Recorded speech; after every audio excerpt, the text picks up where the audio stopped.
তো গাইজ আমরা আজকে দেখব আমাদের ফোন হ্যাং করে কেন।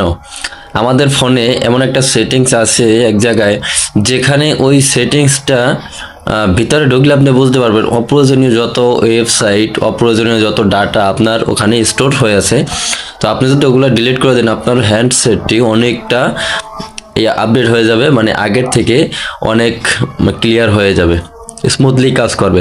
তো আপনারা সর্বপ্রথম আমার এই টিপসটা ফলো করেন।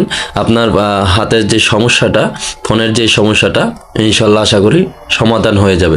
তো ভাই, সর্বপ্রথম আমার যে একটা আবদার, আপনারা চ্যানেলটিকে সাবস্ক্রাইব করবেন, পাশে থাকা বেল আইকনটি অল করে দেবেন, লাইক করবেন, একটা কমেন্ট করে যাবেন।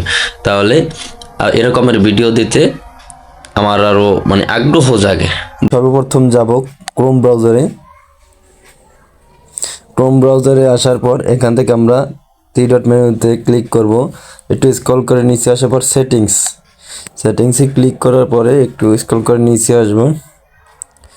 এই যে সাইট সেটিংয়ে ক্লিক করার পরে একটু নিচে আসবো। নিচে আসার পর এখানে দেখতে পারবো ডাটা স্টোর ক্লিক করার পর এই যে ওয়েবসাইটগুলো দেখতে পাচ্ছেন বা এই যে ডাটাগুলো দেখতে পাচ্ছেন, এগুলো সব আমাদের র্যাম রুম খাচ্ছে, ঠিক আছে।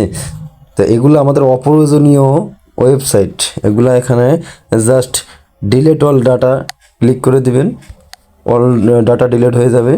এতে আপনার ফোনটা অনেক ফাস্ট হয়ে যাবে, একবার অনেক ফাস্ট হয়ে যাবে। এই যে অনেক ফাস্ট হয়ে যাবে, অনেক ফাস্ট হয়ে যাবে। ধন্যবাদ, বোঝাতে পেরেছি এই জন্য।